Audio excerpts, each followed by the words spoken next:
Olá pessoal, tudo bem? Você já reparou que em filmes de época, reis e rainhas estão quase sempre usando mantos roxos ou púrpuras? Já se perguntou por que você não vê camponeses, soldados ou até cavaleiros usando essa cor? Hoje, se você quiser uma camiseta roxa, você vai a uma loja, paga baratinho e pronto. Mas durante milhares de anos, usar essa cor sem autorização podia te levar direto para a execução. A cor púrpura não era apenas uma escolha de moda, era um símbolo de status tão extremo que valia mais do que o seu peso em ouro. Mas o que tornava essa cor tão especial? Ela vinha de algum mineral raro, de uma planta mística? Prepare o estômago, porque a resposta está em bilhões de caracóis marinhos apodrecendo ao sol. Vamos mergulhar na história da púrpura da cidade de Tiro. Tudo começou por volta de 1500 a.C., na antiga Fenícia, onde hoje fica o Líbano. Os fenícios eram os maiores navegadores do mundo antigo, mas o seu segredo mais bem guardado estava na cidade de Tiro. Eles descobriram que um pequeno caracol marinho, chamado murex, escondia uma glândula que soltava um líquido transparente. Quando esse líquido era exposto ao sol e ao ar, ele sofria uma reação química bizarra.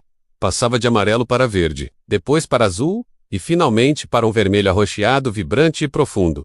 Mas havia um problema logístico gigantesco. Cada caracol produzia apenas uma gota minúscula de corante. Para atingir apenas a gola de uma túnica, eram necessários milhares de caracóis. Para um manto completo, sim, milhões. Imagine o trabalho.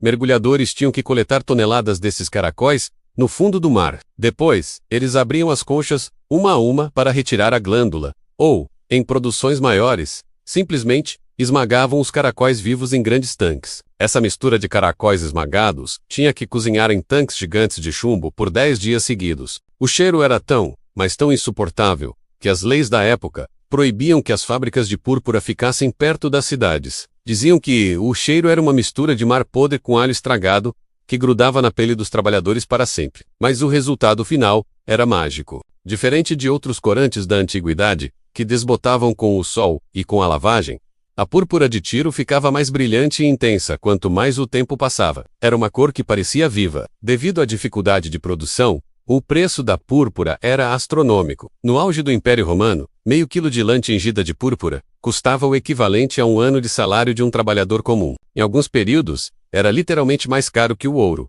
Isso criou um filtro social automático. Se você estivesse usando púrpura, você não estava apenas dizendo, eu tenho bom gosto. Você estava gritando, eu sou tão rico que posso pagar o resgate de uma cidade inteira pelo que estou vestindo. Os imperadores romanos levaram isso ao extremo. Eles criaram as leis suntuárias, que proibiam qualquer pessoa, exceto o imperador e sua família, de usar o tom mais puro da púrpura chamado de púrpura imperial. Se um cidadão comum fosse pego usando um manto dessa cor, ele poderia ser acusado de alta traição e condenado à morte. Quando o Império Romano do Ocidente caiu, a tradição continuou em Bizâncio e Constantinopla. Os imperadores bizantinos eram tão obcecados que tinham uma sala no palácio forrada de mármore púrpura, onde as imperatrizes davam à luz. Os filhos dos imperadores eram chamados de porfiragênitos, que o significado é nascido na púrpura. A Igreja Católica também adotou a cor. Até hoje vemos bispos e cardeais usando tons de roxo e escarlate. Isso vem direto dessa herança romana, de que a cor representa o sagrado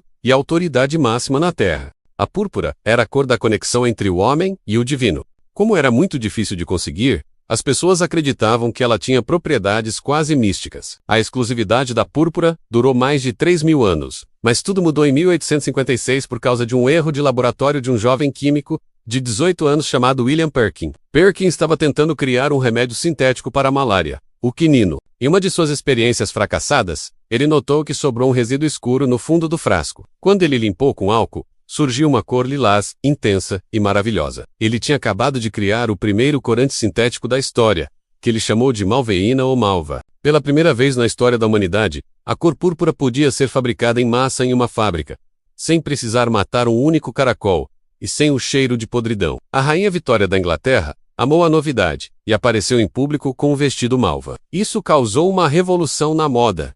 O que antes era proibido para todos, agora estava disponível para qualquer moça da classe média. O mistério da púrpura tinha sido quebrado pela ciência. Hoje em dia, a cor roxa ainda carrega um ar de criatividade, mistério e um pouco de nobreza, mas perdemos a noção do sacrifício que era necessário para exibi-la. E você, sabia que o luxo dos reis tinha um cheiro tão ruim? Qual outra cor você acha que tem uma história escondida?